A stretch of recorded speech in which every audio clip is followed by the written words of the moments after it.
특수강도 피의자 김길수의 도주가 사흘째로 접어든 가운데 그제 밤 서울 강남 고속버스 터미널을 마지막으로 행방이 묘연한 상황입니다. 김길수가 옷을 바꿔 입고 현금만 쓰면서 추적을 피해 다니자 교정당국은 현상금을 1,000만 원으로 상향하고 시민들의 적극적인 신고를 당부했습니다. 취재기자 연결합니다. 박정현 기자. 네, 경기 안양동안경찰서에 나와 있습니다. 네, 김길수 지금 추적 상황은 어떻습니까?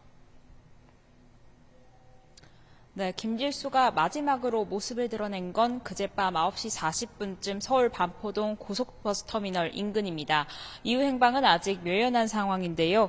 김길수가 지하철과 택시 등 다양한 교통수단을 이용하고 있고 CCTV를 피해 사각지대로 다니고 있어 추적이 쉽지 않다는 게 경찰 설명입니다. 김 씨는 그젯밤 당시 고속버스 터미널 상점에서 새로운 옷을 구매하고 환복한 뒤 도주 중인 것으로 파악됐습니다.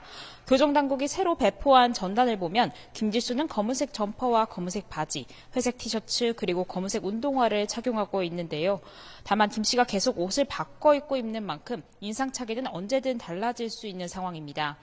김 씨의 도주가 50시간을 훌쩍 넘기며 교정당국은 현상금을 1,000만 원으로 상향했습니다. 전날 500만 원을 내건 데 이어 하루 만에 500만 원을 올린 겁니다. 경찰과 교정당국은 현재 김 씨가 마지막으로 포착된 곳이 고속버스 터미널인 만큼 김 씨가 서울을 빠져나갔을 가능성도 배제하지 않고 수사하고 있습니다. 다만 정작 버스를 타고 떠나는 모습은 잡히지 않은 상황이라 김 씨가 지방에 간척 혼선을 주기 위해 고속버스 터미널에 들렀을 가능성도 들여다보고 있습니다.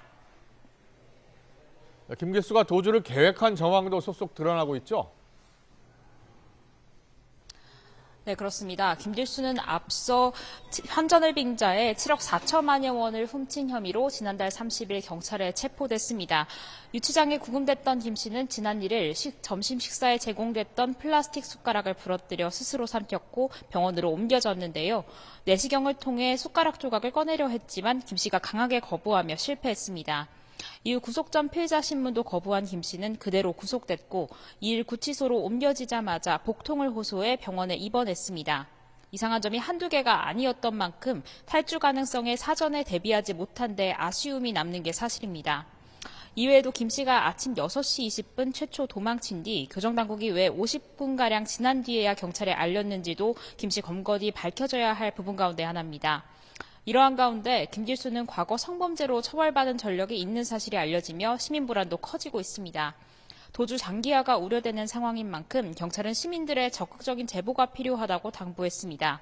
지금까지 김길수와 관련해 112에 접수된 제보는 15건으로 경찰은 이 가운데 13건은 오인 신고로 확인하고 나머지 2건에 대해서는 추가 분석을 진행하고 있습니다.